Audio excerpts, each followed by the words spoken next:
बहुत बहुत समय पहले, जब न तो इंसान थे, न पेड़ पौधे, न समुद्र और न ही आसमान की नीली छटा, उस समय केवल अनंत अंधकार और अनंत ऊर्जा विद्यमान थी। वैज्ञानिक इसे बिग बैंग का युग मानते हैं और पौराणिक कथाओं में इसे सृष्टि की उत्पत्ति कहा गया है। लगभग 13.8 अरब वर्ष पहले एक क्षण ऐसा आया जब ऊर्जा का एक बिंदु, जो अनंत रूप से छोटा और अत्यधिक गर्म था, अचानक फट पड़ा। इसे ही बिग बैंग कहते हैं। इस विस्फोट ने समय और स्थान, टाइम एंड स्पेस की शुरुआत की। अत्यधिक तापमान में केवल ऊर्जा और सूक्ष्म कण थे, जैसे इलेक्ट्रॉन, प्रोटॉन, न्यूट्रॉन। धीरे धीरे ये कण आपस में मिलकर हाइड्रोजन और हीलियम गैस के बादल बनाने लगे। कई करोड़ वर्षों तक यह ऊर्जा और गैसें ब्रह्मांड में फैलती रही। गुरुत्वाकर्षण, ग्रेविटी, ने इन गैसों को खींचकर विशाल बादलों में बदल दिया। इन बादलों से बने पहले तारे, स्टार्स, तारों की संख्या इतनी अधिक थी कि उन्होंने मिलकर आकाशगंगाएं बना ली। हमारी अपनी आकाशगंगा का नाम है मिल्की वे।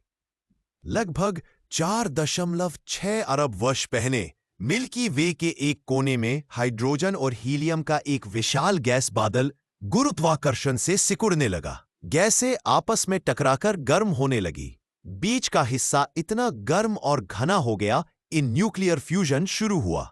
और तभी जन्म हुआ हमारे सूर्य का, जो एक मध्यम आकार का तारा है।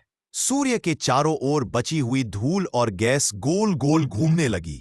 ये कण आपस में चिपकते गए और छोटे छोटे गोले, प्लैनेटेसिमल्स, बने। फिर ये बड़े होते गए और ग्रहों का रूप लेने लगे। शुरुआत में चारों ओर केवल धूल, पत्थर और धातु के टुकड़े थे, जो आपस में टकराते और जुड़ते रहे। यहीं से शुरू हुई हमारे प्यारे ग्रह पृथ्वी की कहानी।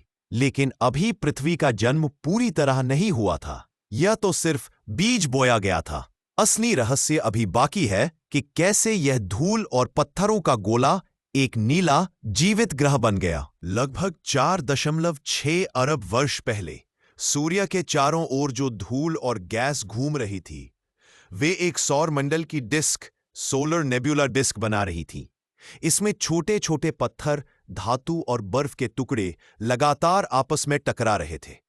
पहले बने छोटे छोटे पत्थर के कण, जिन्हें हम प्लैनेटेसिमल्स कहते हैं, ये आपस में टकराकर और गुरुत्वाकर्षण से खिंचकर धीरे धीरे प्रोटोप्लैनेट्स यानी ग्रहों के शुरुआती रूप बनने लगे। इन टकरों से जो गोला बना वह बहुत गर्म और अस्थिर था। चारों ओर केवल पिघली हुई चट्टानें थीं। उल्काओं, एस्टेरॉइड्स और धूमकेतुओं, कॉमेट्स की लगातार बारिश हो रही थी। उस समय की पृथ्वी को देखो तो आज के नीले हरे ग्रह की तरह नहीं, बल्कि यह एक लाल नारंगी चमकता हुआ आग का गोला था। वैज्ञानिक मानते हैं कि जब पृथ्वी अपने शुरुआती चरण में थी, तभी एक मार्स आकार का ग्रह, जिसे थिया कहा जाता है, पृथ्वी से टकरा गया। इस टक्कर से पृथ्वी का बड़ा हिस्सा पिघल गया। बहुत सारा पदार्थ अंतरिक्ष में फेंका गया। वही पदार्थ धीरे धीरे आपस में जुड़कर हमारे चंद्रमा, मून का निर्माण हुआ। यानी चंद्रमा पृथ्वी का ही एक हिस्सा है, जो उस विशाल टक्कर से जन्मा। लगातार पिघली हुई अवस्था के कारण पृथ्वी के अंदर की सामग्री अलग अलग होने लगी। भारी तत्व जैसे आयरन, निकल नीचे जाकर कोर बनाने लगे। हल्के तत्व जैसे सिलिका, ऑक्सीजन ऊपर रहकर क्रस्ट और मैंटल बने। इस प्रक्रिया से पृथ्वी की संरचना 3 भागों में बंटी: कोर, गर्भ, मैंटल, क्रस्ट, भूपर्पटी। अब सवाल उठता है, पानी कहां से आया? माना जाता है कि जब धूमकेतु और बर्फीले उल्कापिंड पृथ्वी से टकराए, तो वे अपने साथ पानी की बर्फ लाए। साथ ही पृथ्वी के अंदर फंसे हाइड्रोजन और ऑक्सीजन भी मिलकर जलवाष्प बने। ज्वालामुखियों से यह जलवाष्प निकलकर धीरे धीरे ठंडा हुआ और बारिश के रूप में गिरा। करोड़ों वर्षों तक लगातार बारिश होती रही और पृथ्वी पर समुद्र बनने लगे। अब तक पृथ्वी पर गर्म आग का गोला ठंडा होने लगा। सतह पर ठोस जमीन बनी। पानी इकट्ठा होकर झीलें और महासागर बने।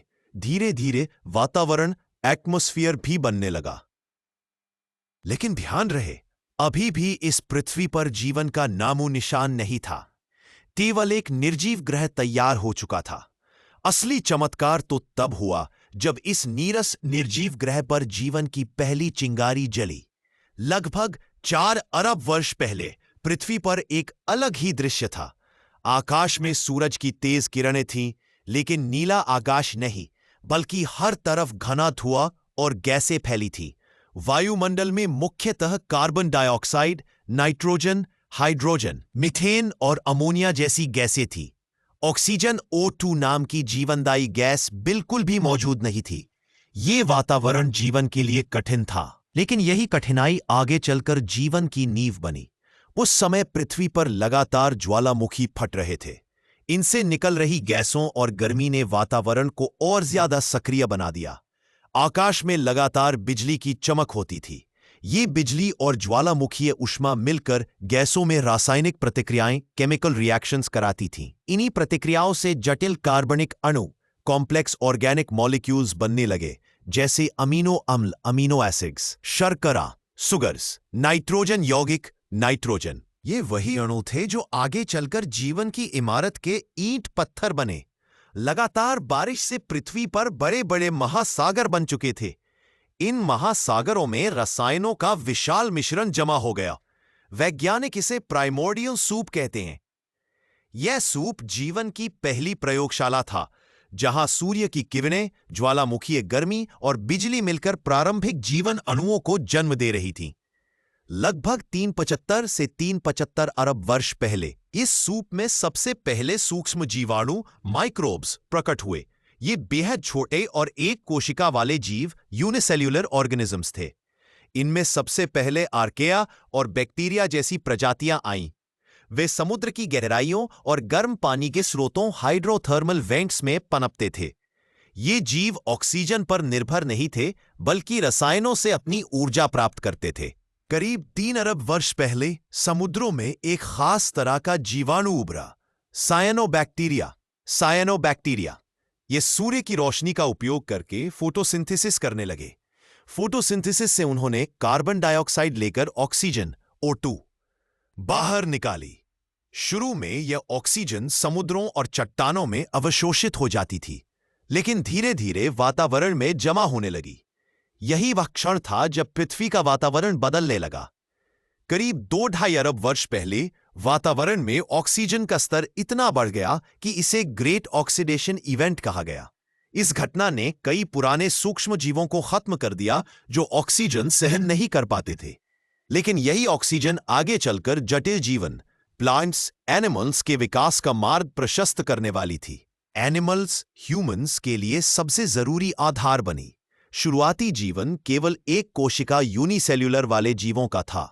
करोड़ों सालों तक यही छोटे जीव समुद्रों में फैले रहे। फिर लगभग 1-2.5 अरब वर्ष पहले कोशिकाएं आपस में मिलकर बहुकोशिकीय जीव, मल्टीसेल्यूलर ऑर्गेनिजम्स बनाने लगी। इसका मतलब था कि अब एक ही जीव के अलग अलग हिस्से अलग अलग काम कर सकते थे। यह जीवन के विकास में लगभग 1 अरब वर्ष पहले समुद्रों में रहने वाले कुछ जीवों ने क्लोरोफिल विकसित किया। इनसे बने पहले शैवाल, जिन्होंने सूर्य की रोशनी से ऊर्जा बनाई और ऑक्सीजन छोड़ी। फिर धीरे धीरे ये शैवाल जटिल रूप में बदलकर पहले पौधों में विकसित हुए। जब पौधे भूमि पर आए तो उन्होंने पूरी पृथ्वी को हरी चादर से ढकना शुरू कर दिया। लगभग 600 मिलियन वर्ष पहले समुद्रों में स्पंज और जेलीफिश जैसे जीव पनपने लगे। इसके बाद केंचुए जैसे अकशेरुकी जीव, इनवर्टेब्रेट्स, आए। करीब 500 मिलियन वर्ष पहले मछलियां विकसित हुईं और समुद्र जीवन से भर गया। लगभग 400 मिलियन वर्ष पहले उच्च मछलियों ने तैरने के साथ साथ जमीन पर चलने के लिए पैर जैसे अंग विकसित किए।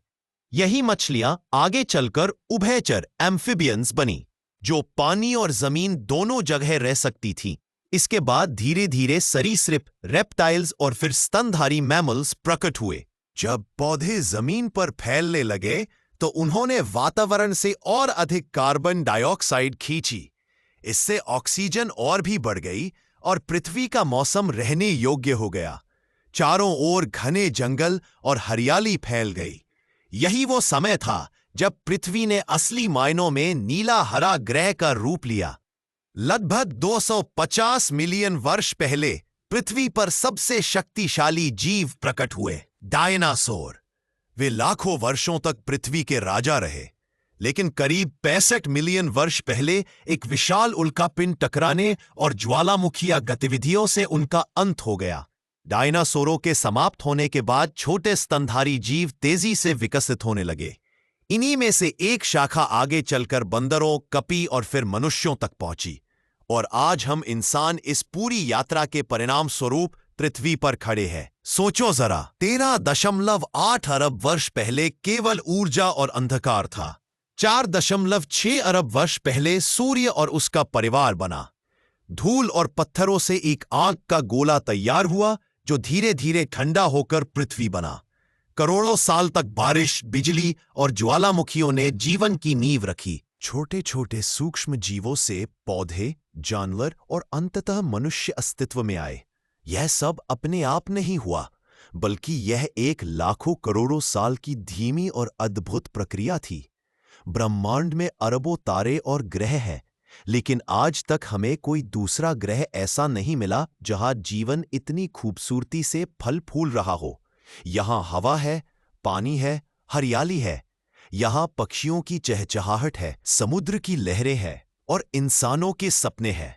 पृथ्वी केवल एक ग्रह नहीं, बल्कि हम सबका घर है। लेकिन अफसोस की बात है कि इंसान ने इस घर को खतरे में डाल दिया है। पेड़ काटे जा रहे हैं, नदियां और समुद्र प्रदूषित हो रहे हैं, हवा जहरीली होती जा रही है, ग्लोबल वार्मिंग से बर्फ पिघल रही है।